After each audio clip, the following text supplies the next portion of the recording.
بسم الله الرحمن الرحيم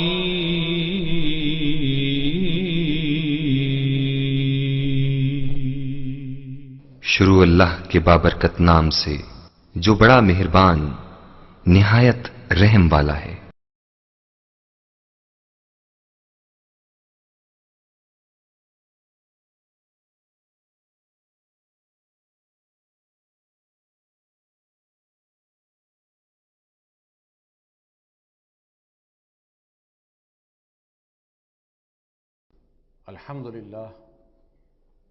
الحمدللہ وکفا والصلاة والسلام علی عبادہ الذین اصطفیٰ خصوصاً علی افضلہم وخاتم النبیین محمد الامین وعلی آلہ وصحبہ اجمعین اما بعد قال تبارک وتعالی فی سورة البقرہ فی قلوبہم مرض فزادہم اللہ مرضا ولہم عذاب علیم بما كانوا یکذبون وَإِذَا قِيلَ لَهُمْ لَا تُفْسِدُوا فِي الْأَرْضِ قَالُوا إِنَّمَا نَحْنُ مُصْلِحُونَ أَلَا إِنَّهُمْ هُمُ الْمُفْسِدُونَ وَلَكِنْ لَا يَشْعُرُونَ وَإِذَا قِيلَ لَهُمْ آمِنُوا كَمَا آمَنَ النَّاسُ قَالُوا أَنُؤْمِنُ كَمَا آمَنَ السُّفَهَاءُ وَلَكِنْ لَا يَعْلَمُونَ وقال عز وجل في سورة بني إسرائيل وَلَا تَقْفُ مَا لَيْسَ لَكَ بِهِ عِلْمٌ ان السمع والبصر والفؤاد كل اولئک کان عنہ مسئولا صدق اللہ العظیم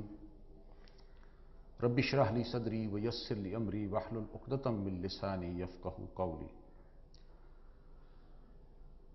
محترم حضرات، جیسا کہ آپ جانتے ہیں آج سرکاری سطح پر روشن خیالی کو پروموٹ کیا جا رہا ہے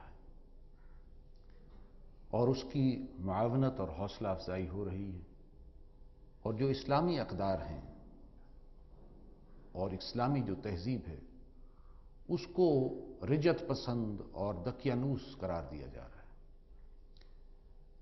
یہ روشن خیالی کیا ہے؟ یہ تصور کہاں سے آیا ہے؟ اس کے ڈانڈے کہاں جا کر ملتے ہیں؟ اور یہ کہ اس کے نتائج کیا ہیں اور کیا نکلنے والے ہیں؟ آج اسی کا تجزیہ کرنے کی ضرورت ہے۔ سب سے پہلی بات تو یہ ہے کہ روشن خیالی کا آغاز اسلام سے ہوا، بلکہ صحیح تر الفاظ میں قرآن سے ہوا۔ قرآن مجید میں ارشاد ہے اللہ ولی الذین آمنوا یخرجہم من الظلمات الی النور، اللہ اہل ایمان کا دوست ہے، وہ انہیں اندھیروں سے نکال کر روشنی کی طرف لے جاتا ہے۔ پھر یہ کہ قرآن مجید اپنے بارے میں خود کہتا ہے، سورہ ابراہیم میں فرمایا الف لام را کتاب انزلناہ الیک، اے نبی یہ کتاب ہے جو ہم نے آپ کی طرف اتاری ہے، لتخرج الناس من الظلمات الی النور، تاکہ آپ لوگوں کو نکالیں اندھیروں سے روشنی کی طرف۔ اسلام سے پہلے دنیا میں شرک، الحاد، توہمات اور علم سے بے بہرا زندگی تھی۔ یوں سمجھیے کہ جہالت کے اندھیروں میں مبتلا تھے، بچیوں کو زندہ درگور کیا جاتا تھا۔ پھر یہ کہ دنیا کے حوادث کے بارے میں طرح طرح کے خیالات تھے، مثلا یہ کہ زلزلہ کیوں آتا ہے، تو خیال یہ تھا کہ شاید دنیا جو ہے وہ بیل کے دو سینگوں پر کھڑی ہے، اور جب وہ اپنا سینگ بدلتا ہے تو اس سے زلزلہ آتا ہے۔ یہ توہمات تھی۔ پھر یہ کہ جنات کو مدد کے لیے پکارا جاتا تھا، اور ساتھ بت پرستی گھٹی میں رچ بس چکی تھی۔ اسلام آیا، قرآن مجید کا جب نزول ہوا تو اللہ کی پہچان کرائی گئی، شرک سے اجتناب کرایا گیا، اور انسانوں کو یہ توہمات سے نکال کر انہیں بتایا گیا کہ یہ اللہ نے جو تمہیں عقل دی ہے، آنکھیں دی ہیں، کان دی ہیں، یہ ان کو استعمال میں لاؤ، اس لیے کہ ان کے بارے میں تم سے مسئولیت ہے۔ گویا اسلام کے آنے سے توہمات کی زندگی سے نکل کر علم کی روشنی سامنے آئی۔ قرآن مجید میں آتا ہے سورہ بنی اسرائیل میں وَلَا تَقْفُ مَا لَيْسَ لَكَ بِهِ عِلْمٌ، دیکھو ایسی چیز کے پیچھے نہ پڑو کہ جس کی بنیاد علم پر نہ ہو۔ یعنی علم کا حصول ہونا چاہیے۔ ان السمع والبصر والفؤاد کل اولئک کان عنہ مسئولا، بے شک یہ جو سماعت ہے اور بصارت ہے اور عقل ہے، ان سب کے بارے میں تم سے جواب دہی ہوگی، مسئولیت ہے۔ اچھا، علم بھی دو طرح کے ہیں۔ ایک علم جو قرآن میں جس کا ذکر آتا ہے علم الاسماء، جسے اشیاء کا علم بھی کہتے ہیں، ایکوائرڈ نالج یا کسبی علم۔ یہ وہ علم ہے کہ جو اللہ نے انسان کے اندر ودیت کر دیا ہے، آنکھیں دے دی ہیں، کان دے دی ہیں، عقل دے دی ہے، دیکھو، غور کرو، سنو، سوچو، نتیجے نکالو۔ یہ ودیت شدہ علم، اس کا اپریٹس انسان کے اندر موجود ہے۔ جیسے بیج کے اندر، آم کے بیج کے اندر، گٹھلی کے اندر پورا آم کا درخت موجود ہے، صرف وقت لگتا ہے کہ وہ آم کا درخت بنتا ہے، ورنہ وہ درخت تو اندر موجود ہے۔ اسی طرح انسان کے اندر یہ علم، یہ کسبی علم، یہ ایکوائرڈ علم، یہ انسان کے اندر موجود ہے، اللہ نے اپریٹس دے دیا ہے۔ اب انسان کے لیے اللہ نے فرمایا ہے افلا ينظرون الى الابل كيف خلقت والى السماء كيف رفعت والى الجبال كيف نصبت والى الارض كيف سطحت، کیا تم غور نہیں کرتے کہ اللہ نے اونٹ کو کیسے بنایا ہے؟ کیا تم غور نہیں کرتے کہ آسمان کو کیسے اللہ نے بلند کر دیا، بغیر ستونوں کے ایک چھت بنا دی؟ کیا تم غور نہیں کرتے اللہ نے پہاڑوں کو کس طرح میخوں کی طرح زمین میں گاڑ دیا؟ کیا تم غور نہیں کرتے کہ اللہ نے زمین کو کس طرح ہموار کر دیا تمہارے لیے؟ یعنی یہ چیزیں ان کو دیکھو، جیسے اقبال کہتا ہے کھول آنکھ زمین دیکھ، فلک دیکھ، فضا دیکھ، مشرق سے ابھرتے ہوئے سورج کو ذرا دیکھ۔ یعنی یہ چیزیں اللہ نے بنائی ہیں غور و فکر کے لیے، دیکھو، غور کرو، نتیجہ نکالو اور ان چیزوں کو اپنے استعمال میں لے آؤ۔ آج اسی علم کی بنیاد پر انسان یعنی چاند پر پہنچ چکا ہے اور مریخ پر کمند ڈالنے کی کوششیں ہو رہی ہیں۔ تو یہ جو علم آگے بڑھا ہے، یہ اسلام ہی نے اس کو روشناس کرایا، علم الاسماء اسے کہتے ہیں۔ البتہ دوسرا علم، علم ہدایت، ریویل نالج، وہ علم بھی اللہ نے دیا، لیکن آج کا موضوع وہ نہیں ہے۔ بہرحال یہ دو علم ہیں جو اللہ نے عطا کیے، اور قرآن کے آنے سے وہ جو اندھیرا تھا وہ چھٹ گیا اور علم کی روشنی بیدار ہو۔ اور اس کی بات کی، جیسے عربی میں ایک محاورہ ہے الفضل ما شہدت بہ الاعداء، فضیلت تو اس بات کی ہے کہ جس کی دشمن بھی گواہی دے۔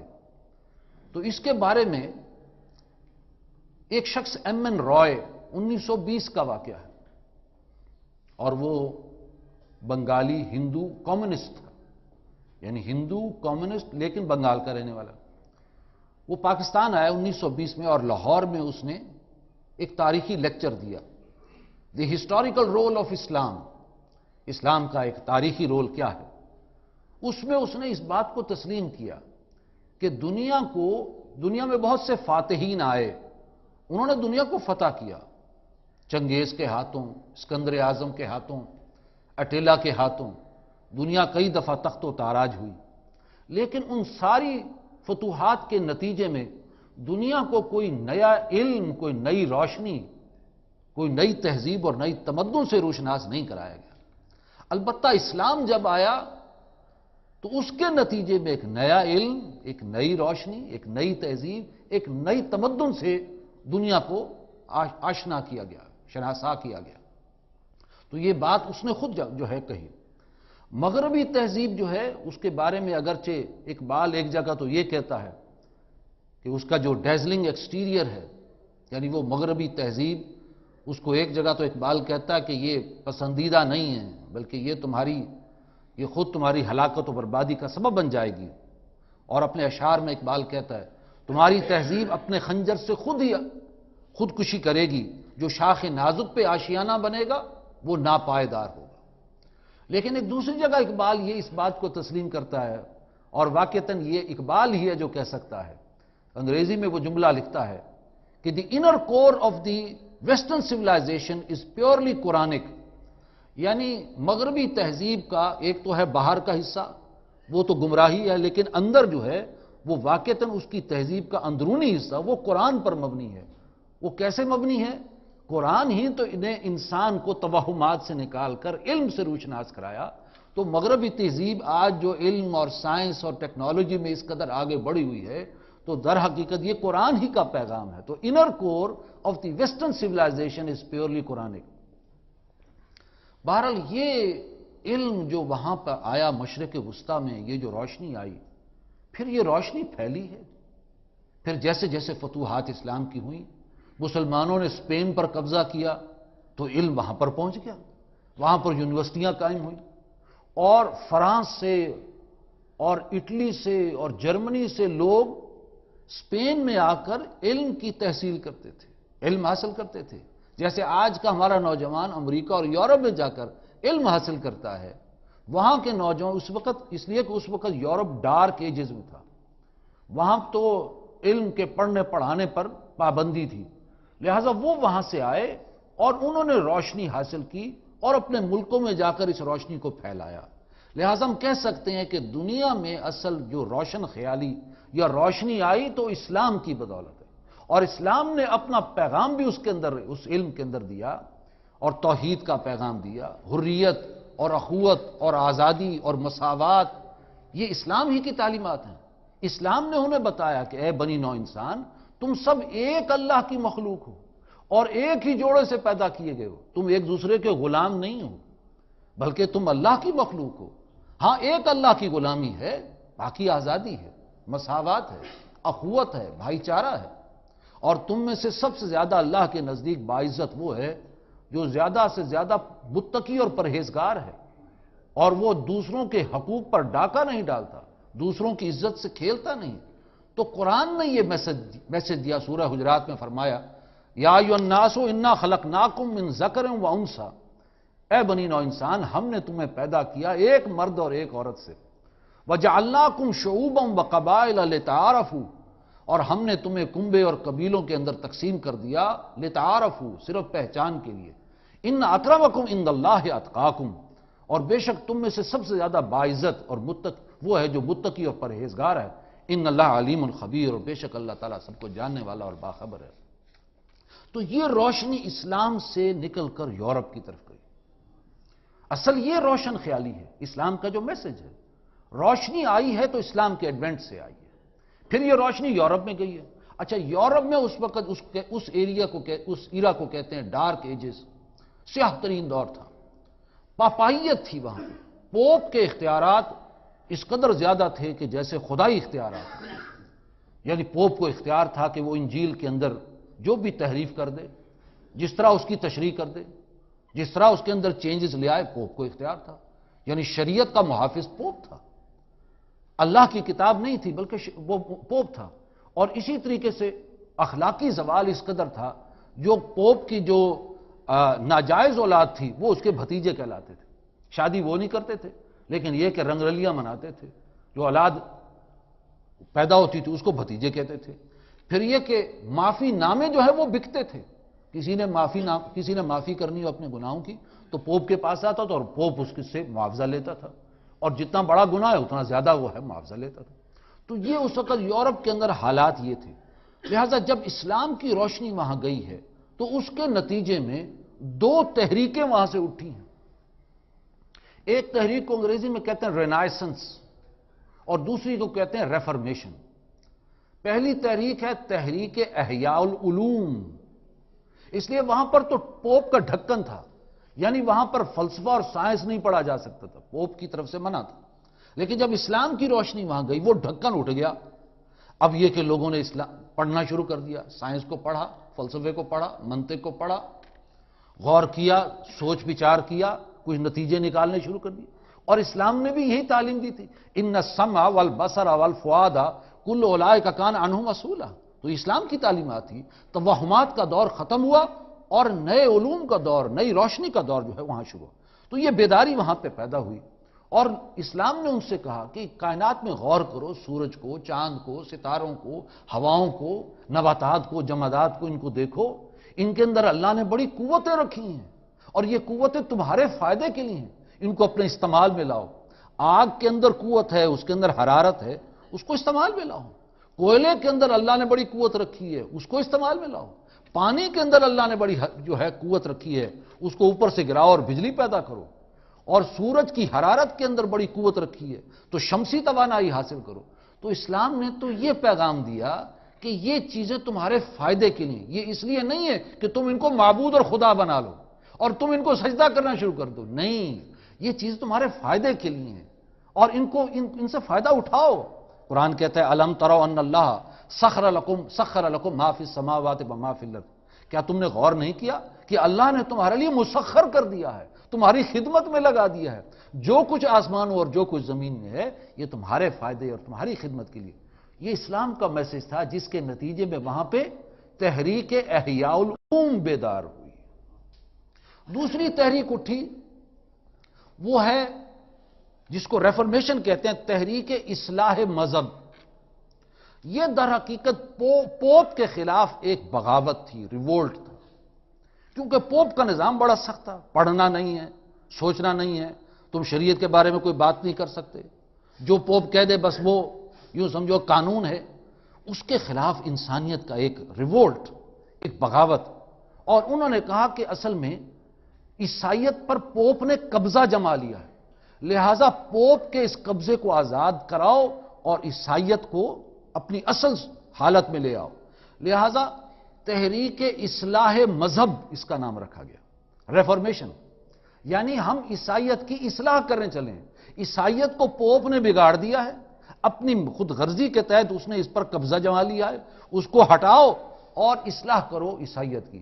لیکن در حقیقت ہم دیکھیں گے آگے چل کر کہ نام تو یہی تھا تحریک اصلاح مذہب، لیکن در حقیقت یہ عیسائیت کے انہدام کا ذریعہ بن گئی، یعنی عیسائیت کا بیڑا غرق، جو بھی کچھ قدریں تھیں پوپ کے زمانے میں وہ بھی ختم ہو گئیں، اور اس کی جو تاریخ ہے وہ بہت یعنی غور و فکر کرنے والی، میں وہ آپ کے سامنے رکھتا ہوں۔ یہ دو تحریکیں اسلام کی بدولت اٹھی، یہ ایک روشنی تھی، روشن خیالی سے اسلام نے اور قرآن نے متعارف کرایا۔ اب اس میں ذرا غور کیجئے، جب یورپ کے اندر روشنی آئی تو وہاں پر یہود کے کردار کو نوٹ کرنے کی بہت ضرورت ہے۔ یہود جو تھے یورپ کے اندر وہ بڑی بری سچویشن کے اندر تھے، گھیٹوز کے اندر رہتے تھے، یعنی بڑے شہروں سے دور چھوٹے چھوٹے قصبے بنائے ہوئے، تاریک قصبے، اس کے اندر وہ رہتے تھے۔ ان کے اوپر ان کو ٹارچر کیا جاتا تھا، ان پر تشدد کیا جاتا تھا، اور عیسائی ان سے گھن کھاتے تھے، انہیں برا سمجھا جاتا تھا۔ صرف دن میں 2-3 گھنٹوں کے لیے ان کو شہر میں آنے کی اجازت تھی تاکہ اپنی وہ خرید و فروخت کر کے واپس اپنے گھٹوز کے اندر چلے جائیں۔ تو یوں سمجھیے کہ یہود اس وقت عیسائیوں کے غلام تھے جب اسلام وہاں گیا، اور اسلام جب گیا ہے تو ہسپانیہ میں 712 عیسوی یا 713 عیسوی میں طارق بن زیاد کے ہاتھوں مسلمانوں نے ہسپانیہ میں قدم رکھے، اور ہجری کے اعتبار سے 92-93 ہجری کا یہ واقعہ۔ اب وہ جو وہاں گئے تو یہود نے ان کو اپنا نجات دہندہ سمجھا، عیسائیوں کے ہاتھوں تو پہلے ہی ہم ٹارچر ہو رہے ہیں، لہٰذا انہوں نے مسلمانوں کو راستے دکھائے کہ ہم تمہیں راستہ بتا دیں، ان راستوں پر جاؤ، یہ راستے خطرے سے خالی ہیں، اور اس طریقے سے مسلمانوں نے اسپین پر قبضہ کیا یہود کی مدد سے۔ بعد میں مسلمانوں نے بھی یہودیوں کو عزت اور توقیر دی، انہوں نے جو کہ وہ راستے دکھائے۔ لہٰذا بین گوریان جو ایک رائٹر ہے، یہودی رائٹر، وہ اپنی کتاب میں لکھتا ہے کہ the Muslim Spain was the golden era of our diaspora, یعنی وہ مسلمانوں کا وہ دور جو اسپین میں تھا وہ ہماری تاریخ کا بہترین دور تھا، اس لیے کہ ان کو عزت دی گئی۔ اب دیکھیے کہ جب اسلام کی بدولت وہاں یورپ میں روشنی پھیلی ہے، اب یہود کا کردار دیکھیے، یہود نے ان سے انتقام لیا، چونکہ تم ہمیں ٹارچر کرتے ہو، تم ہم سے گھن کھاتے ہو، تم نے ہمیں انسان نہیں حیوان بنا کے رکھا ہو، لہٰذا وہ جو ایک آزادی جو اسلام نے ان کو دی اور ایک اخوت اور مساوات کی ایک تحریک اور بیداری وہاں پر پیدا ہوئی، اس کے اندر انہوں نے زہر گھولنا شروع کر دیا۔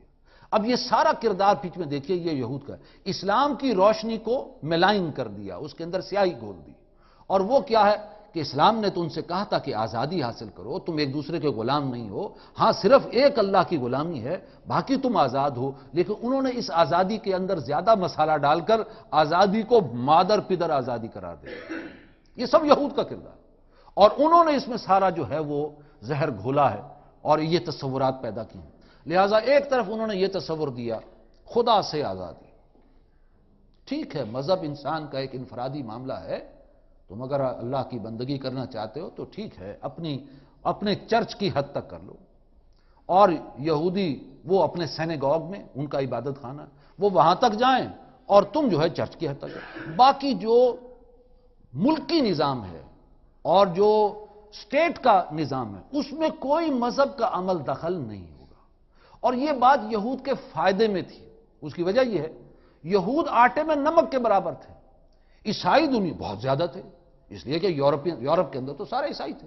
اگر مذہب کی بنیاد پر وہاں اسٹیٹ کے قانون بنائے جاتے تو وہ ہم مذہب تو سارا عیسائیت کا تھا، کیتھولکس، تو وہ ایک کیتھولک اسٹیٹ قرار پاتا۔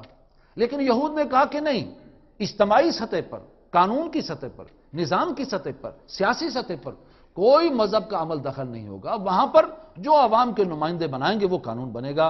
یہ ان کو وارا کھاتا تھا اور یہ ان کے مفاد میں تھا۔ اس طریقے سے سیاست کی سطح پر یہود اور عیسائی برابر ہو جاتے تھے، ورنہ وہ آٹے میں نمک کے برابر تھے۔ لہٰذا انہوں نے یہ نظام وضع کیا، اور اس کو کہتے ہیں سیکولرزم۔ اور سیکولرزم کی آج دنیا میں جو پوری دنیا کا جو نظام ہے وہ سیکولرزم، اس کی جڑ بنیاد 15ویں صدی میں یہود کے ہاتھوں ہوئی ہے، اور اس کو روشن خیالی کا نام دیا گیا۔ یہ روشنی ہے، نئی روشنی ہے۔ دوسرا یہ کہ معاشی سطح پر بھی آزادی قرار دے دی، کوئی حلال و حرام کی تقسیم نہیں۔ دیکھیں پوپ کا جو نظام تھا، چاہے وہ جبر تھا، غلط نظام تھا، خدائی اختیارات کا حامل تھا پوپ، لیکن بہرحال مذہبی سطح پر کچھ اقدار ان کے ہاں قائم تھیں۔ مثلا سود ان کے ہاں حرام تھا ان کی شریعت میں، اور سود ہر شریعت میں حرام رہا، لہٰذا عیسائیت میں بھی حرام تھا۔ اور پوپ کے ہاں بھی وہ جو نظام تھا، جو بھی بچا کچا نظام تھا، اس میں چاہے تجارتی سود ہو یا مہاجنی سود ہو، دونوں حرام تھے۔ لیکن یہود نے یہ پھر اس کے اندر جو ہے زہر گھولا کہ نہیں، کوئی حلال و حرام، اسٹیٹ کی سطح پر کوئی حلال و حرام۔ اور اس کا طریقہ انہوں نے یہ کیا کہ عیسائیوں کو ان کے اندر ایک رخنا ڈالا، ان کو توڑوایا، کیتھولکس کو علیحدہ کیا اور پروٹیسٹنٹ فرقہ ایک کھڑا کیا، اور وہ سارا یہود کے زیر اثر تھا۔ اور پروٹیسٹنٹس کے ذریعے سے سب سے پہلے انہوں نے چرچ آف انگلینڈ کو علیحدہ کروایا۔ پہلے تو سب کے چرچ، جیسے آج مسلمانوں کی مسجد، بھئی کس کی مسجد ہے؟ مسلمانوں کی مسجد۔ انہوں نے مسجد اپنی علیحدہ کروا لی، یعنی اپنا چرچ علیحدہ کروا لیا، چرچ آف انگلینڈ، بینک علیحدہ کروا لیا، بینک آف انگلینڈ، اور اس کے ذریعے سے سود کو انہوں نے جائز کروا لیا، پروٹیسٹنٹ کے ذریعے سے۔ یہی وجہ اقبال نے کہا ہے، یہ سارا فکر پیچھے یہود کا تھا۔ اقبال کہتا ہے این بنوک این فکر چالاک یہود، نور حق اسینہ آدم ربود، تا تہ و بالا نہ کردد این نظام، دانش و تہذیب و دین سودا خام۔ یہ بینک جو ہیں یہ یہود کی ساری چالاکی ہے، اور اس سے انسان کے اندر جو نور حق ہے، حق کا نور ہے، وہ بالکل ختم ہو جاتا ہے۔ جب تک کہ اس نظام کو ختم نہیں کرو گے، دنیا میں کوئی اعلیٰ تہذیب، کوئی دانش، کوئی بصیرت، وہ نظام دنیا میں نہیں آ سکتا۔ تو اقبال نے بھی اس کو کہا کہ ای بنوک ای فکر چالاک یہود۔ تو یہ یہود کا پیچھے سارا تصور تھا۔ تیسرا انہوں نے کام یہ کیا، وہ جو اسلام کی جو روشنی تھی اس کے اندر زہر گھولنا چھوڑا۔ ایک تو خدا سے آزادی، مذہب انفرادی معاملہ ہے، اجتماعی معاملہ نہیں ہے، اسٹیٹ ریلیجن نہیں ہوگا۔ دوسرا معاشی سطح پر حلال و حرام کی کوئی تقسیم نہیں ہوگی۔ تیسرا یہ کہ معاشرتی سطح پر گھر کا سربراہ، جو اسلام نے کہا کہ گھر کا سربراہ بہرحال مرد ہے، اس کو انہوں نے تسلیم نہیں کیا۔ نہیں، یہ نہیں ہو سکتا، یہ تو عورت کی آزادی پر ڈاکہ ہے، آپ اس کو غلام بنانا چاہتے ہیں، یہ بالکل نہیں ہوگا۔ جینڈر ایکویلٹی، یعنی مرد ہو یا عورت ہر اعتبار سے برابر ہے، لہذا کوئی گھر کا سربراہ مرد نہیں ہوگا، عورت آزاد ہے، اور جنسی تسکین میں بھی آزاد ہے، جہاں چاہے اپنی جنسی تسکین کر لیں، دو مرد چاہیں تو شادی کر لیں، دو عورتیں چاہیں تو شادی کر لیں، اور اگر مرد اور عورت اکٹھے رہنا چاہیں بغیر کسی نکاح اور بندھن کے تو آزادی ہے۔ وہ دیکھیے آزادی کو مادر پدر آزادی، لہذا وہ بغیر کسی بندھن کے جو ہے آزاد ہیں، جس طرح چاہے رہ سکتے ہیں۔ اور یہ کہ عورت جو ہے وہ ملک کی ترقی کے اندر حصہ ڈالے گی، وہ گھر سے نکلے، دفتر میں جائے، بازار میں جائے، مارکیٹ میں جائے، پارلیمنٹ میں جائے، عدلیہ میں جائے، کسی اور محکمے میں جائے، آزاد ہے، اور اپنی ملک کی ترقی کے اندر حصہ ڈالے۔ اور طلاق کا بھی عورت کو مساوی حق ہونا چاہیے۔ یہ میل ڈومیننٹ جو ہے شوونزم، یہ دنیا کو قبول نہیں ہے۔ عورت برابر ہے، لہذا اگر مرد طلاق دے سکتا ہے تو عورت بھی طلاق، لہذا اگر تم طلاق کو اتنا ہی برا سمجھتے ہو تو پھر ٹھیک ہے، بغیر طلاق، بغیر نکاح کی زندگی بسر کرو، طلاق کی نوبت ہی نہیں آئے گی۔ اور دوسرا یہ کہ وراثت کی تقسیم میں بھی عورت اور مرد برابر ہوں گے۔ یہ نہیں کہ اسلام نے کہا کہ 2 حصے مرد کے 1 حصہ عورت کا، نہیں، اس میں ہی برابر۔ یہ سارے خیالات، نظریات، جس کو پھر روشن خیالی کا لیبل لگا کر یہود نے اس کو تسلیم کروایا ویسٹ سے۔ چوتھی بات، علم کسے کہتے ہیں؟ علم وہ ہے جو دنیا کا علم ہے، ایکوائرڈ نالج، کسبی وہ علم ہے، عقل بھی اس کو تسلیم کرتی ہے۔ علم وہی تسلیم ہوگا جو عقل کے مطابق ہے۔ لہذا سائنس پڑھو، ٹیکنالوجی حاصل کرو، سائیکالوجی پڑھو، سوشیالوجی پڑھو، یہ سارے علوم، سٹیٹ کرافٹ جسے کہتے ہیں، یہ سارے جو سٹیٹ کو بنانے میں جو علوم ہیں، یہ چونکہ ہمارے سٹیٹ کی ضرورت ہے، اس میں فائدہ ہے، تمہاری اولاد کا بھی مستقبل ہے، لہذا اصل علم یہ ہے، اس کو حاصل کرو۔ اس کو کہتے ہیں ریشنلزم، عقلیت پرستی۔ ہم وہ علم تسلیم کریں گے جو عقل کے مطابق ہوگا۔ یہ وحی کا علم کس نے دیکھا؟ کہاں سے آئی وحی؟ کون فرشتہ ہے؟ ہمیں تو نظر نہیں آتا، ہم نے تو ہے ہم تو چاند پر پہنچ گئے، ہمیں تو کوئی فرشتہ نظر نہیں آیا، ہمیں تو کوئی وحی کا پیغام نظر نہیں آیا۔ لہذا وہ جو دوسرا علم ہے، علم ہدایت، وہ سٹیٹ کی ضرورت نہیں ہے، کسی فرد کی ضرورت ہے تو ٹھیک ہے، جو اپنی ضرورت ہے پوری کر لو، جو عقیدہ رکھ لو اللہ کے بارے میں، آخرت کے بارے میں، رسولوں کے بارے میں کتاب، لیکن یہ سٹیٹ کی ضرورت نہیں ہے۔ سٹیٹ کی ضرورت ایکوائرڈ علم، کسبی علم۔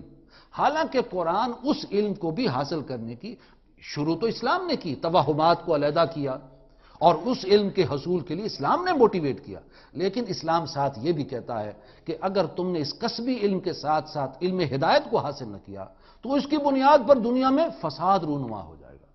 وہ علم ہدایت اس کسبی علم کو، ایکوائرڈ علم کو، سائنس اور ٹیکنالوجی کے علم کو راہ راست رکھے گا اور اس کو یعنی ود ان دی پیرامیٹرز رکھے گا، ورنہ اگر علم ہدایت نہ ہوا تو یہ علم بحر بیکراں کی طرح جو ہے اچھل کر باہر نکل جائے گا اور اعتدال نہیں رہے گا۔ لہٰذا علم ہدایت کی بنیاد پر دنیا کا علم بھی اعتدال میں رہے گا، لہٰذا اعتدال پسندی اسے کہتے ہیں۔ اگر علم ہدایت نہیں تو اعتدال پسندی ہو ہی نہیں سکتی، وہ تو پھر وہ علم آؤٹ یعنی وہ بارڈرز کو کراس کر جائے گا۔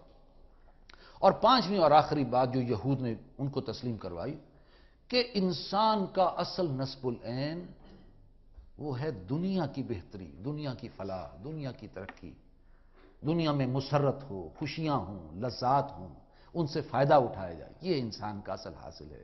موٹیو یہ ہونا چاہیے، مقصد یہ ہونا چاہیے، انسان کی زندگی اچھی ہو، بہترین ہو، باقی رہ کے آخرت کا عقیدے کی حد تک ٹھیک ہے اگر کوئی رکھنا چاہتا ہے، ورنہ یہ ہماری کوئی ضرورت نہیں ہے۔ کس نے دیکھی آخرت؟ کس نے دیکھی وحی؟ کس نے دیکھے ملائکہ؟ کس نے دیکھا یہ سب کچھ؟ لہٰذا وہ نہیں اصل چیز جو ہے وہ دنیا ہے۔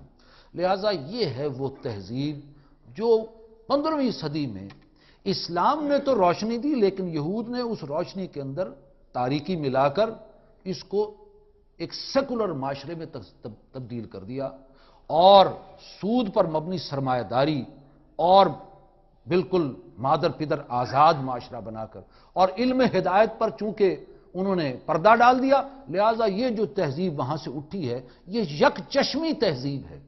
اس لیے ہم کہتے ہیں یہ دجالی تہذیب ہے، اس لیے کہ دجال کے بارے میں بھی حضور نبی کریم صلی اللہ علیہ وسلم نے فرمایا ایک تو وہ شخص ہوگا، بہرحال ایک وہ تہذیب ہوگی کہ جس کی ایک آنکھ بند ہوگی اور وہ علم ہدایت کی آنکھ بند ہوگی، علم دنیا کی آنکھ جو ہے وہ چونکہ روشن ہوگی اور وہ بے اعتدالی والی آنکھ ہوگی۔ لہٰذا آج کی مغربی تہذیب وہ دجالی تہذیب ہے جس پر روشن خیالی کا لیبل لگا دیا گیا۔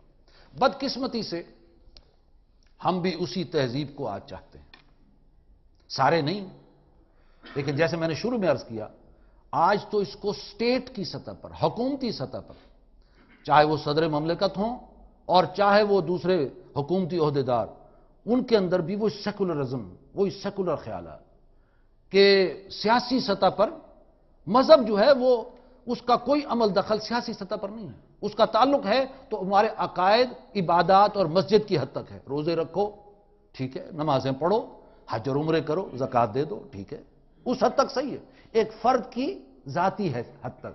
باقی جہاں تک اجتماعی نظام ہے اس کے اندر مذہب کا کوئی عمل دخل نہیں ہے۔ لہٰذا 33% عورتوں کی نمائندگی، حالانکہ دنیا کے کسی ملک میں، نہ امریکہ میں نہ بھارت میں، جو دنیا میں آج سب سے بڑے جمہوری ملک ہیں، کہیں بھی 33% عورتوں کو نمائندگی نہیں ہے، صرف پاکستان ہے، یہ نمبر لے گیا ہے سیکولر خیالات میں کہ 33% نمائندگی عورتوں کو، اور اس کے لیے جو سرمایہ اور اس کے لیے جو عورتوں کا باہر نکلنا، اس کا آپ تصور کر سکتے۔ پھر تحفظ حقوق نسواں بل کل منایا گیا ہے، خواتین ڈے منایا گیا ہے، تو اس کے لیے وہ سمجھتے ہیں کہ ہماری تو ٹوپی کے اندر یہ ایک فیدر ہے کہ ہم نے تحفظ حقوق نسواں بل پاس کرایا ہے، عورتوں کو اس کے اندر تحفظ دیا، حالانکہ اس میں کوئی تحفظ والی بات نہیں ہے، اس لیے کہ وہ تو یوں سمجھیے بدکاری کا ایک کھلا لائسنس ہے۔ اگر معاشرے میں کسی عورت کے ساتھ زیادتی ہوتی ہے تو یہ اسٹیٹ کا مسئلہ نہیں، آپ ایف آئی آر درج نہیں کرا سکتے۔ ایف آئی آر کہاں درج ہوتی ہے؟ پولیس کے محکمے میں۔ پولیس کس کا حصہ ہے؟ وہ نظام کا حصہ ہے، لہذا نظام کو اس سے کوئی بحث نہیں۔ ہاں، نظام اگر زنا بالرضا ہے تو نظام کو اس سے کوئی غرض نہیں، وہ تمہارا آپس کا معاملہ ہے۔ ہاں، اگر وہ زنا بالجبر ہے تو ٹھیک ہے، وہ بھی پھر ایف آئی آر نہیں، وہ عدالت میں جاؤ، اور عدالت کا معاملہ ایسا پیچیدہ بنا دیا ہے کہ اس میں وہاں پر صرف پھیرے اور چکر ہی لگ سکتے ہیں، اور پھر جو زنا بالجبر کی سزا قرآن نے معین کی، اس سزا کو ہٹا کر اپنی طرف سے سزا لکھ دی۔ لہذا در حقیقت وہ کوئی تحفظ حقوق نسواں نہیں، یہ در حقیقت وہی سیکولر خیالات جو یہود کے خیالات ہیں، اسی کو آج پروموٹ کیا جا رہا ہے۔ پھر ساری معیشت سود پر استوار ہے، حالانکہ سن 91 میں فیڈرل شریعت کورٹ اور سپریم کورٹ کے شریعت اپیلیٹ بینچ نے تاریخی حکم دیا کہ یہ سود کا نظام یہ اسلام کے نظام سے بالکل مطابقت نہیں رکھتا، اس کو بدلا جائے، لیکن پہلے آئیں بائیں شائیں کر کے بالآخر اس کو رول بیک کر دیا۔ اور آج کہا یہ جاتا ہے کہ جناب ہمارے ہاں پاکستان میں کوئی قانون خلاف اسلام بن نہیں سکتا، اور سارا نظام سود پر ہے۔ کون بتائے ان کو کہ یہ سارا نظام آپ کا، تو اس کو آپ کیا کہیں گے؟ یہ تو دو رنگی ہے۔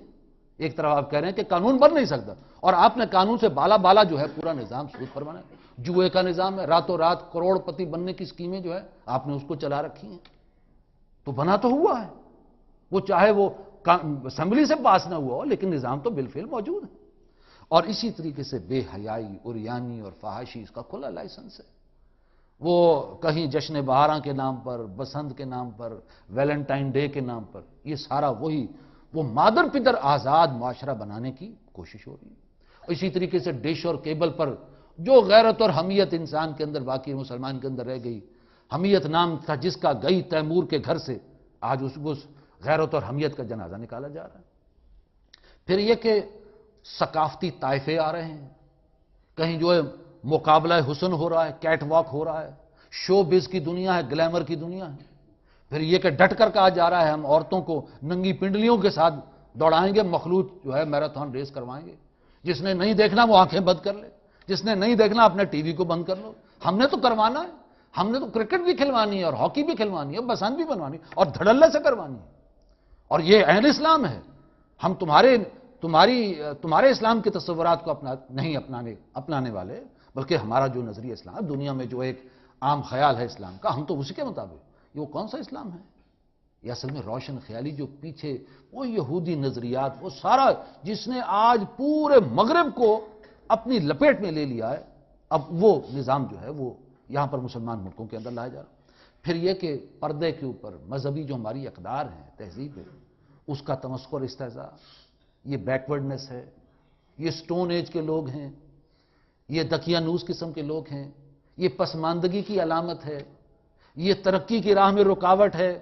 اب وہ تاریخ خیال ملاؤں کا دور چلا گیا، اب تو نیا دور ہے، نیا دور، نئی روشنی، نیا روشن خیالی کا دور ہے۔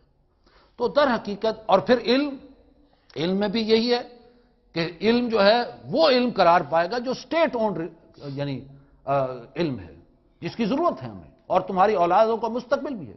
اسلام نے وہ بھی کہا، وہ علم کا حصول بھی اسلام نے کہا ہے، لیکن جیسے میں نے پہلے عرض کیا، علم ہدایت اگر ساتھ نہیں ہوگا تو یہ علم اعتدال میں نہیں رہے گا، یہ بے اعتدالی کا شکار ہو جائے گا۔ پھر یہ کہ آپ سوچئے کہ اسلام آباد کے اندر international Islamic university, international Islamic, اور اس کے اندر جو اصول دین کا محکمہ ہے، اس کی ڈپٹی ڈین ایک ایسی عورت کو بنایا گیا ہے جس کا نام ہے ڈاکٹر غزالہ انور، اور اس کو نیوزی لینڈ سے بلوایا گیا، اور اس نے کھلم کھلا کہا ہے اپنے خیالات کو اخبارات کی زینت بنی ہے اس کے خیالات، کہ میں سمجھتی ہوں ہم جنس پرستی کوئی گناہ نہیں ہے اور عورت کی امامت کوئی گناہ نہیں ہے۔ یہ انٹرنیشنل اسلامک یونیورسٹی کی اصول دین کی ڈپٹی ڈین کے خیالات ہیں، اور خاص طور پہ اس کو نیوزی لینڈ سے منگوا کر اور اس کو ڈپٹی ڈین بنوایا گیا۔ یہ کون سا اسلام ہے؟ یہ ہم کہاں جا رہے ہیں؟ یہ کیا نتیجہ نکلنے والا ہے؟ اور پھر یہ کہ وہ اصل نصب العین جو ہمارا تھا، وہ اللہ کی رضا جوئی، وہ اخروی نجات، وہ رسول اللہ صلی اللہ علیہ وسلم کا اتباع اور آپ کی سنتوں کو اختیار کرنا اور سنت کا احیاء کرنا، وہ چیزیں پیچھے ہیں اور دنیا بس آگے۔ جو کچھ ہوتا ہے ہم چاہتے ہیں کہ ہم ترقی کریں، بس وہی دنیاوی ترقی ہو، فورن انویسٹرز آئے، ملٹی نیشنل کمپنیز آئیں اور اس ملک کو ہم دنیاوی اعتبار سے جنت بنا دیں، کنزیومر سوسائٹی بنا دیں۔ پہلے جب بچے پیدا ہوتے تھے تو اس کا یہ خیال رکھا جاتا تھا کہ سینے کے اندر قرآن دھڑکتا ہو، اس کو جو ہے پہلے دین کی تعلیم دی جائے، اور اسکول کالج میں بھی جائے تو وہاں اسلامیات کی تعلیم لے کر آئے۔ لیکن اب یہ ہے کہ ہمارا بچہ جو ہے اس کے پاس کمپیوٹر ہونا چاہیے، اس کے پاس موبائل فون ہونا چاہیے۔ پھر میڈیا کے ذریعے سے آپ دیکھیں کہ مادر پدر آزاد ان چیزوں کو پروموٹ کیا جا رہا ہے، اور اس پر اگر مباحثہ بھی ہوتا ہے اسلام پر تو ایسے لوگوں کو بلایا جاتا ہے جو دنیاوی تعلیم سے بے بہرا ہیں، دین کا علم ہے لیکن جدید تعلیم اور خیالات سے وہ مکمل طور پر واقفیت نہیں رکھتے، لہذا اپنے موقف کو وہ ثابت کرنے کے لیے ان کے پاس وہ دلائل نہیں ہوتے۔ لہذا ظاہر بات ہے کہ جو دیکھنے والا ہے اس کے دل میں، اس کے ذہن کے اندر اسلام کے بارے میں ہی شکوک و شبہات پیدا ہو جائیں گے۔ پھر موضوعات ایسے دیے جاتے ہیں تاکہ سیکولرزم کے بارے میں ایک نرم گوشہ انسان کے دل میں پیدا ہو۔ مثال کے طور پر قائد اعظم ایک اسلامی ریاست چاہتے تھے یا سیکولر ریاست چاہتے تھے؟ مطلب یہ اس پر ڈائلاگ ہو رہا ہے، اس پر مباحثہ ہو رہا ہے۔ اور 11 اگست کی خاص ان کی جو تقریر ہے، ساری ان کی پچھلی تقریر ہے، ساری زندگی اس پر پردہ ہے 11 اگست کی تقریر پر، اس کو نمایاں دیکھیے، وہ تو چاہتے ہی تھے۔ پھر یہ کہ کیا پاکستان ہمارے لیے آج قرارداد مقاصد ضروری ہے یا نہیں؟ یہ جو ہم نے پہلے آئین کے اندر قرارداد مقاصد ہونے کی ہماری ضرورت ہے یا نہیں؟ پھر یہ کہ یہ دو قومی نظریہ جو ہم نے بنایا تھا جس کی بنیاد پر پاکستان، آج واقعی اس کی ضرورت ہے؟ کیا ہم ہندو کے ساتھ ہر وقت جنگ میں رہیں گے؟ پیار محبت کی بات ہونی چاہیے اور ایک دوسرے کے ساتھ تجارت ہونی چاہیے۔ لہٰذا آج دو قومی نظریے کی کیا آج ضرورت ہے؟ اس پر مباحثہ، تاکہ خیالات ایک نرم گوشہ پیدا ہو۔ پھر یہ کہ حدیث کی شرعی حیثیت کیا ہے؟ چلو قرآن تو ہے، اس کی حفاظت کا ذمہ اللہ نے لیا، حدیث کی شرعی حیثیت کیا ہے؟ پھر یہ کہ رقص اور موسیقی کی شرعی حیثیت کیا ہے؟ کہیں کہ قرآن میں لکھا ہے کہ یہ حرام ہے؟ کہیں شراب حرام لکھی ہوئی ہے قرآن میں؟ یہ موضوعات ہے۔ پھر یہ کہ بینک کا سود کیا واقعی سود ہے؟ سود تو اس زمانے میں وہ مہاجری قسم کا سود تھا، کیا تجارتی سود یا کیا یہ بھی سود ہے؟ اسی طرح سے کہ مخلوط تعلیم کیا ہمارے وقت کی ضرورت نہیں؟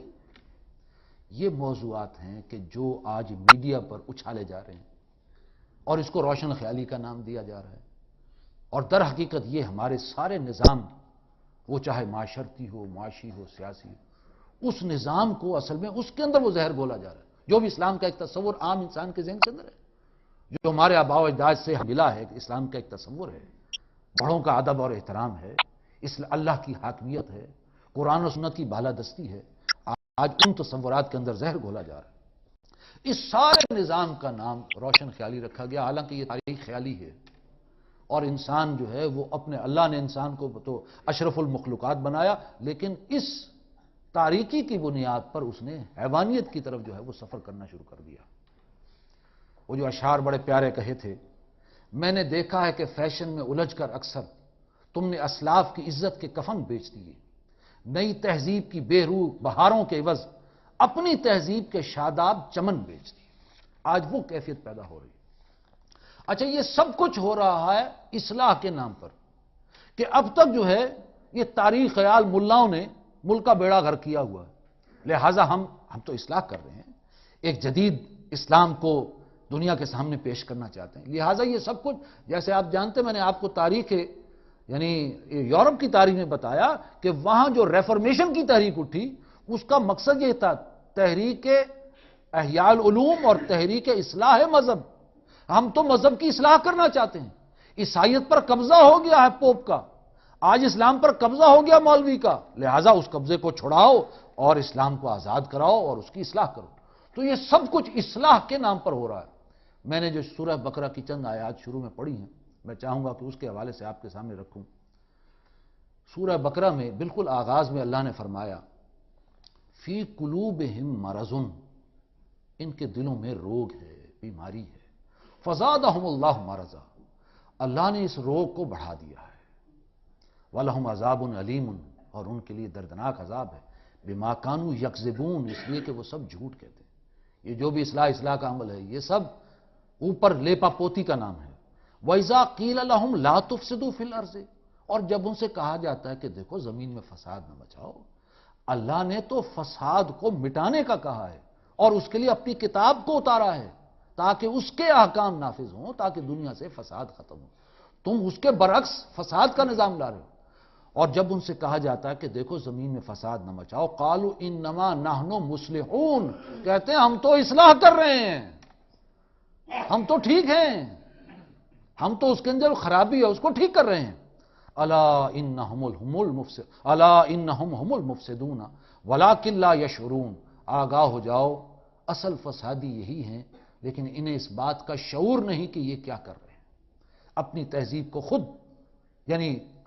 کو خود جو ہے بگاڑ رہے ہیں. وَإِذَا قِيلَ لَهُمْ آمِنُوا، اور جب ان سے کہا جاتا ہے کہ بھئی ایمان لاؤ، کما آمن الناس، جیسے لوگ ایمان لائے، یعنی جیسے لوگوں کے ذہن میں اسلام کا تصور ہے وہی اسلام لاؤ نا. جب ان سے کہا جاتا ہے کہ ایمان وہی لاؤ جیسے لوگ ایمان لائے، قالوا انؤمن کما آمن السفہاء، تو کہتے ہیں کیا ہم ایمان لائیں جیسے یہ بے وقوف ایمان لائیں، یہ تو بے وقوف لوگ ہیں. وَلَٰكِن لَّا يَعْلَمُونَ، حالانکہ انہیں اس بات کا علم نہیں یہ کیا کہہ رہے ہیں. وَإِذَا لَقُوا الَّذِينَ آمَنُوا قَالُوا آمَنَّا، اور جب یہ اہل ایمان سے ملاقات کرتے ہیں کہتے ہیں ہم بھی ایمان رکھتے ہیں، ہم بھی مسلمان ہیں، ہمیں زیادہ پتہ ہے اسلام کا. قَالُوا آمَنَّا وَإِذَا خَلَوْا إِلَىٰ شَيَاطِينِهِمْ، اور جب یہ خلوت میں ہوتے اپنے ان شیطانوں کے ساتھ، قَالُوا إِنَّا مَعَكُمْ، کہتے ہیں ہم تو تمہارے ساتھ ہیں. إِنَّمَا نَحْنُ مُسْتَهْزِئُونَ، ان کے ساتھ تو ہم صرف دل لگی کر رہے ہیں. اللہ یستہزئ بہم، اللہ ہی ان کا تمسخر اڑائے گا. وَيَمُدُّهُمْ فِي طُغْيَانِهِمْ، اور اللہ انہیں ڈھیل دے رہا ہے ان کی اس سرکشی میں، یا مہون، اور وہ اندھے بہرے ہو کر اس کے اندر بھٹک رہے. یہ آیات ہمیں بتا رہی ہیں کہ اصل فساد کسے کہتے ہیں، اصلاح کسے کہتے ہیں. اصلاح وہ ہے جو حضور نبی کریم صلی اللہ علیہ وسلم اور صحابہ کرام نے جو اصلاح کی، وہ دین ہے جس میں اصلاح کی گئی. وہ دین ہے کہ جو روشنی پھر یورپ کے اندر پہنچی، اور توحید کا پیغام، اخوت اور مساوات کا پیغام، اور عدل و انصاف کا پیغام، اور ایک اللہ کی غلامی اور بندوں کی غلامی نہیں. یہ روشنی تو اسلام نے دی ہے یورپ کو. آج ضرورت اس بات کی ہے کہ وہی تعلیم کو عام کیا جائے. میں انتہائی افسوس کے ساتھ کہوں گا ہماری مذہبی جماعتوں کا بھی اس معاملے میں کردار کو اتنا اچھا نہیں. اصل بات یہی ہے کہ ان کو اپنی سیٹیں، الیکشن ان کی گھٹی میں پڑ گئی ہے، سیٹیں پیاری ہیں. 33% نمائندگی عورتوں کو دی گئی، کسی نے کوئی شور نہیں بڑھایا. اپنی عورتوں کو بلکہ کہا کہ ٹھیک ہے ان عورتوں کا مقابلہ ہم اپنی عورتوں سے کرائیں گے، لہٰذا اپنی عورتوں کو بھی الیکشن وہ اسمبلی میں لے آئے. حالانکہ انہیں چاہیے تھا کھڑے ہو کر کہتے کہ یہ غیر اسلام ہے، یہ صحیح نہیں ہے، لیکن اس کے اوپر کوئی شور نہیں اٹھا. تحفظ حقوق نسواں بل پاس کیا گیا، کہا یہ گیا کہ ہم جو ہے ہم سیٹوں کو چھوڑ دیں گے، ہم جو ہے پارلیمنٹ سے استعفے دے دیں گے، لیکن آپس میں نہیں بنی، بالآخر وہ استعفے نہیں ہوئے. پھر یہ کہ جمہوریت کی بات ہوتی ہے، پارلیمنٹ کی بالادستی کی بات ہوتی ہے، لیکن اسلام کی بات نہیں ہوتی. پچھلے 4 سال سے کوئی اسلام کی بات، جمہوریت کی بات ہو رہی ہے یا وردی کی بات ہو رہی ہے یا سیٹوں کی بات ہو رہی ہے. تو وہ کردار انہیں بھی چاہیے اسلام کے حوالے سے کھڑے ہوں کہ جو کچھ ہو رہا ہے یہ چاہے اصلاح کے نام پر ہو رہا ہے یا روشن خیالی کے آڑ میں جو کچھ ہو رہا ہے یہ غیر اسلام ہے، ہم اس پر احتجاج کرتے ہیں، اس کے لیے کھڑے ہونا چاہیے. لہٰذا آج عوام کو چاہیے، ہمارے اندر یہ جذبہ بیدار ہونا چاہیے کہ ہمیں اپنی اسلامی اقدار اور تہذیب کا ڈیفینس کرنا ہے، اس کے لیے کھڑے ہونا. مغربی تہذیب تو مر چکی ہے. آج مغرب اگر کھڑا ہے تو وہ اپنے سائنس اور ٹیکنالوجی کے بل بوتے پر کھڑا ہے، تہذیب تو کوئی نہیں ہے. تہذیب تو مر چکی ہے ان کی، ان کا خاندانی نظام ترپٹ ہو چکا ہے، ان کی اولادیں بالکل تباہ و برباد ہو چکی ہیں۔ ان کے اپنے صدر کلنٹن نے یہ کہہ دیا تھا کہ ہماری جو اگلی نسل ہے وہ جو ہے اللیگل چلڈرن، میں وہ لفظ استعمال نہیں کرنا چاہتا، اللیگل چلڈرن پر مبنی ہے، لہذا ان کی تہذیب مر چکی ہے۔ اس تہذیب کو یہاں لانے کی کوشش، وہ تو اپنی اقدار، اپنے نظام کا بیڑا غرق کرنے کو ادراتف ہے۔ وہ اگر کھڑے ہیں تو صرف ٹیکنالوجی کے بل بوتے پر، سائنس کے بل بوتے پر، وہ علمی ترقی، وہ دنیاوی علمی ترقی کے بل بوتے پر آج وہ آنکھیں دکھا رہے ہیں۔ تہذیب تو ان کی مر چکی، اقدار ان کی مر چکی، تمدن ان کا مر چکا۔ لہذا اصل میں تو ہمیں اپنی اقدار، اپنی تہذیب جو اسلام کی تہذیب ہے اس کو روشن کرنا ہے، اور اس کے لیے جو ہے کھڑے ہونا ہے، اور وہی تعلیمات آگے پہنچانی ہے، یہ شعور بیدار کرنا ہے۔ اور یہ عوام اگر جو لیڈرز ہیں، اگر ان کے ذہن میں یہ بات نہیں ہے تو پھر یہ عوام کی ذمہ داری بن جاتی ہے۔ جیسے کہ اللہ تعالیٰ نے فرمایا کہ اب ہم نے دین کی نشر و اشاعت امت مسلمہ کے کاندھوں پر رکھ دیا ہے، اس لیے کہ اب رسالت اور نبوت کا دروازہ بند کر دیا گیا۔ اب یہ امت مسلمہ کی ذمہ داری ہے کہ دین حق کو پہنچائے، اور امت مسلمہ میں ہر فرد کی یہ ذمہ داری ہے کہ اسلام کی روشن تعلیمات کو عام کیا جائے، قرآن کی تعلیمات کو خود سمجھا جائے، قرآن کے فکر کو، اور اس کو آگے پہنچانے کی فکر کی جائے۔ یہ ہے آج کے دور کی ضرورت ہے۔ اسی فکر نے تو مغرب کے اندر وہ روشنی پیدا کی تھی۔ یہ علیحدہ بات ہے یہود نے اس کے اندر پھر زہر گھول دیا، لیکن آج ہمیں خود اپنی اس ملک میں ضرورت اس بات کی ہے کہ ہم اس اسلام کے اس روشن خیال پیغام کو عام کریں۔ اللہ تعالی ہمیں توفیق دے کہ ہم اس میدان میں آئیں، اس لیے کہ یہ ایک جنگ ہمیشہ سے جاری رہی اور ہمیشہ لگی رہے گی۔ اور جیسے اقبال کہتا ہے، دنیا کو ہے پھر مار کا روح و بدن پیش، تہذیب نے پھر اپنے درندوں کو ابھارا، اللہ کو فقط پا مردی مومن پہ بھروسہ، ابلیس کو یورپ کی مشینوں کا سہارا۔ تو در حقیقت اس کے اندر ہر فرد کو اپنا حصہ ڈالنا چاہیے۔ اللہ تعالیٰ مجھے اور آپ کو اس کام کے لیے قبول فرمائے اور اس کو حاصل کرنے اور آگے پہنچانے کی توفیق عطا فرمائے۔ وآخر دعوانا الحمدللہ رب العالمین۔